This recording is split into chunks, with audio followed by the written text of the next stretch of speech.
Praise the Lord. Welcome to daily promise. అనుదిన వాగ్దానానికి మీ అందరికీ ఆహ్వానం. ఈరోజు దేవుని యొక్క వాక్యాన్ని మనం చూసినట్లయితే 1 కొరింథీయులకు రాసిన పత్రిక 9వ అధ్యాయం 19వ వచనంలో ఒక శ్రేష్టమైన మాట ఈ విధంగా వ్రాయబడి ఉంది. ఏమని అంటే, నేను అందరి విషయము స్వతంత్రుడనై ఉన్నాను, ఎక్కువ మందిని సంపాదించుకొనుటకై అందరికీ నన్ను నేనే దాసునిగా చేసుకుంటేని. In Jesus name amen. ఈ మాటలు ఎవరు సెలవిస్తున్నారు అంటే అపోస్తలుడైన పౌలు తన సేవా జీవితాన్ని జ్ఞాపకం చేసుకుంటూ ఈ మాట కొరింథీ సంఘానికి తెలియజేస్తున్నాడు. ఏమని అంటే, నేను అందరి విషయమై స్వతంత్రుడనై ఉన్నాను, కానీ ఎక్కువ మంది నేను సంపాదించాలి, ఎక్కువ ఆత్మల్ని నేను సంపాదించాలని అందరికీ నన్ను నేను దాసునిగా చేసుకున్నాను అంటున్నాడు. నిజానికి పౌలు జీవితాన్ని ఒక్కసారి మనం ఆలోచించినట్లయితే, పౌలు ఒకప్పుడు ఎలా ఉండేవాడండి? దేవునికి విరుద్ధంగా జీవించాడు, దేవునికి అయిష్టకరమైన కార్యాలే చేశాడు, దేవుడు చెయ్యొద్దు అన్నదే చేసేవాడిగా పౌలు ఉన్నాడు.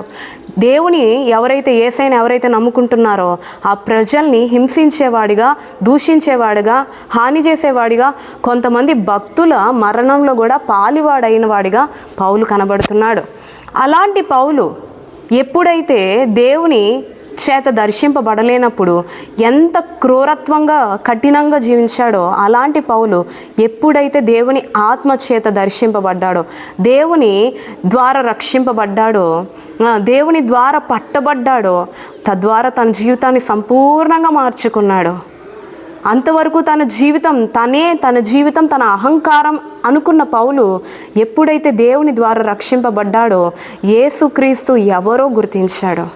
తనేంటో, తను సేవిస్తున్న దేవుడేంటో గుర్తించాడు.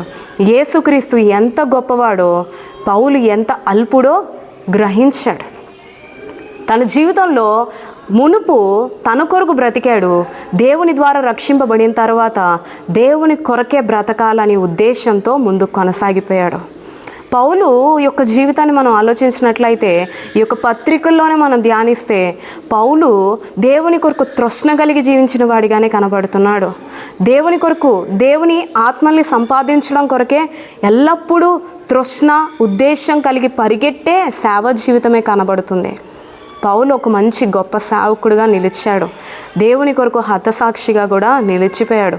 అటువంటి పౌలు ఒక మాట అంటున్నాడు. ఏమని అంటే, నేను అందరి విషయమై స్వతంత్రుడనై ఉన్నాను, నేను అన్ని విషయాలు చేయగలుగుతాను, నాకు అన్ని విషయాల్లో ఫ్రీడమ్ ఉంది, కానీ నేను ఎక్కువ మందిని, ఎక్కువ ఆత్మల్ని సంపాదించాలని అందరికీ నన్ను నేనే దాసునిగా చేసుకుంటున్నాను అంటున్నాడు. నిజమేనండి. ఈరోజు రక్షింపబడిన మనము కూడా ఇతరుల్ని రక్షించాలి, నశించిపోతున్న ప్రజల్ని రక్షించాలి, అన్యజనుల్ని రక్షించి దేవుని బాటలో నడిపించాలి అంటే నేను కూడా ఇతరులకి దాసులుగా అవ్వాలి, దాసుని స్వరూపాన్ని దాల్చేవారిగా ఉండాలి. ఎందుకు? నేను సేవిస్తున్న ప్రభువైన యేసుక్రీస్తే నశించిపోతున్న మనల్ని రక్షించడం కొరకు ఆయన లోకానికి ఎలా వచ్చాడు? మనుషుల పోలికగా పుట్టి దాసుని స్వరూపాన్ని దాల్చి తను తానే రిక్తునిగా చేసుకున్నాడు.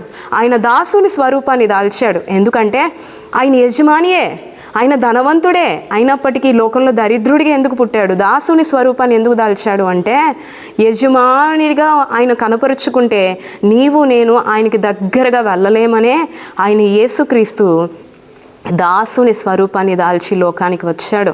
సో ప్రభువైన యేసుక్రీస్తు దాసుని స్వరూపాన్ని దాల్చి నీ యొద్దకు వచ్చి, నా యొద్దకు వచ్చి నన్ను తన ప్రేమ చేత రక్షించాడు, తన కృప ద్వారా రక్షించాడు.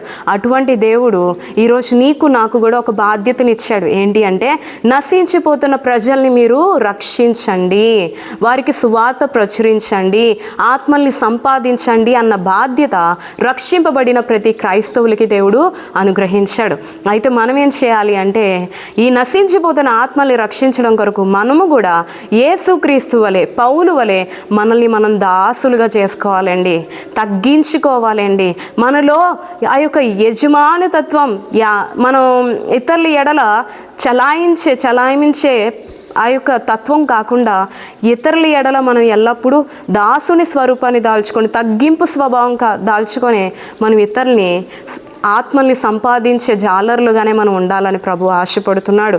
పౌలు తన్ను తాను దాసునిగా చేసుకున్నాడు, ఎందుకంటే ఎక్కువ మందిని, ఎక్కువ ఆత్మల్ని సంపాదించాలని. అందుకే పౌలు జీవితంలో అనేక వేల మంది ఆత్మల్ని సంపాదించే ఒక మంచి ఆత్మల కాపరిగా పౌలు అయ్యగలిగాడు.